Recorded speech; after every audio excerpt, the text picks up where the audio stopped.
You know, Peter always gets to go first, and he gets to tell his side of the story. Let me tell you my side of how that conversation initially went. We have a weekly team meeting. Our team is the Christian Formation Team. And we meet on Wednesdays, and Peter comes bolting into the meeting, and he says, "Hey, Bill, I got a great idea that I want to tell you about." And he has that kind of hyped up Skyboy thing we tease him about, you know, where you can't really tell if he's just hyped up about an idea or if he decided to finish off the pain medication they gave him from when he broke his finger. You don't know how he started his day. But he comes in and he's all enthused, and, you know, I got a career to protect, and so I screw on my enthusiastic face and I say, "What's your great idea, Peter?" And he goes, "For this do-over series we're going to start 2007 with, I want you to get up first and I want you to tell your story. I want you to talk about all the do-overs that you've gone through."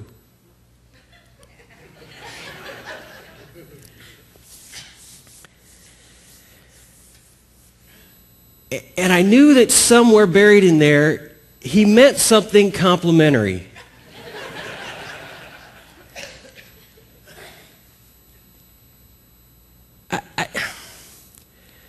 There's something about being selected as the poster boy for do-overs. It's kind of like being selected as the before picture in the weight loss ad of life, you know? It's kind of like when the coach says, "You know, there's a right way to do this and a wrong way to do this, and I'm going to show you the wrong way to do this. Todd, get up here." It's like when you slide into your 40s like I did a couple years ago and you go to your doctor for a checkup and she says, "You know, there's one more thing we need to begin to check." And you know you need it, and you know it's going to be beneficial in the long run. But when she snaps that glove on, you know it's not going to be fun. That's kind of what it's like being selected as the poster boy for do-overs. But actually, the more I've thought about it, the more I've come to appreciate the opportunity to share this with you. I think I do. Talk to me after the service and I'll know better. And you guys have come out on a rough weekend, and maybe you came out looking for some expositional teaching or a great life lesson. And Peter will be back next week to provide all that stuff for you. But today, I think the value of just being able to share my story is that it's a fairly common story. It's no story of great rescue, no tremendous victory with all the odds stacked against you. My daughter likes to read the little Guidepost magazine. You know, your grandparents probably had that around their house. And I said, "Hannah, what do you like about that magazine so much?" She goes, "I love the stories when everything's going against them, they're in tremendous danger, and all they got is Jesus." Well, this story doesn't really start out that way. But I think that its value is that maybe it'll begin to address one of the major obstacles we have with the idea of do-overs. And that's the question of, why should I still care about another do-over? Why another do-over? I've done dozens and dozens and dozens of do-overs in my life. And more often than not, they feel like they haven't moved me to the places I wanted to go. I haven't made any real progress. And quite honestly, I don't really want to tackle another one. Well, I'm going to contend that maybe there's a difference in the things that we do. Maybe a lot of times what we actually do when we call it a do-over is actually a detour. We actually detour around an issue that needs to be addressed.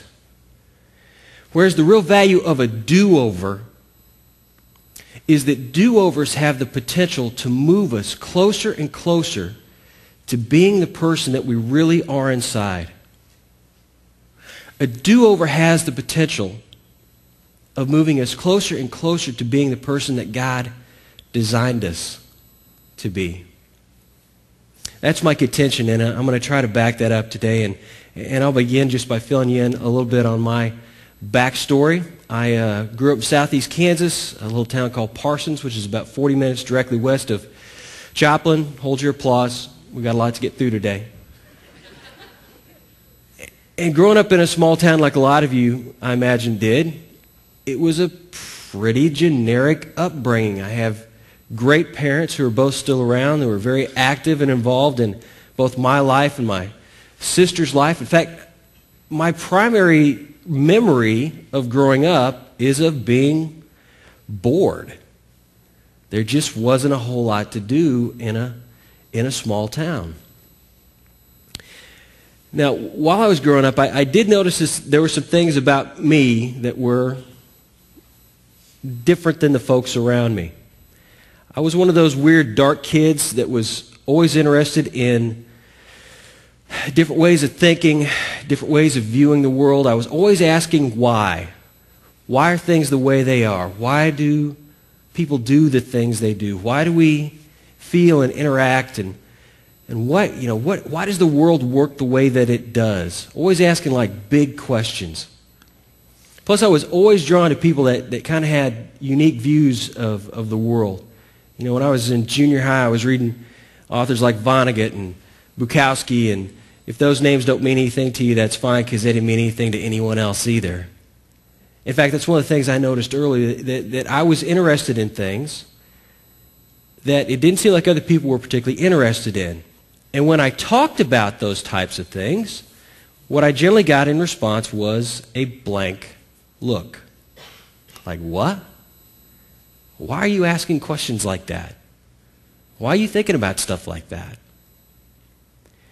Now, as we all go through those stages, when you're that age, junior high, moving into senior high, and you express something about yourself and it meets with that blank-faced response, that kind of squinty-eyed, what? Well, that feels like a very unstable place. And you want to avoid that at all costs. So that was one thing I figured out early. There's another message that happened in my house. It was never spoken out loud, but it was a theme that ran through all of our interactions and all the things that my parents did as we were growing up. My parents both lost a parent early. My dad lost his dad when he was 2. My mom lost her dad when she was 8. And the logical, reasonable, normal response when you suffer a tremendous loss early is that you pull back and you do everything you can to avoid more loss in your life. And again, while this was never spoken out loud, it was always communicated clearly. Avoid loss. And the best way to avoid loss is to avoid risk, because risk equals loss. And the best way to avoid loss and to stay out of risk is just don't step out of the norm. Don't step out of what's expected. Don't be different. Don't think differently. Don't do anything like that. So you got these two things that begin to reinforce each other, those natural feelings of trying to find your place in the world and feeling just a few degrees off. You've got this reinforcement that comes next to it where it's, remember, you don't want to risk because you don't want to lose. And the best way to not risk is to never step out of what's expected. Do the safe thing. And then to add a third component to it, you just add in my own natural personality bent. I'm a firstborn, dominant personality, all those, personality indicators you take, whether it's a DISC test or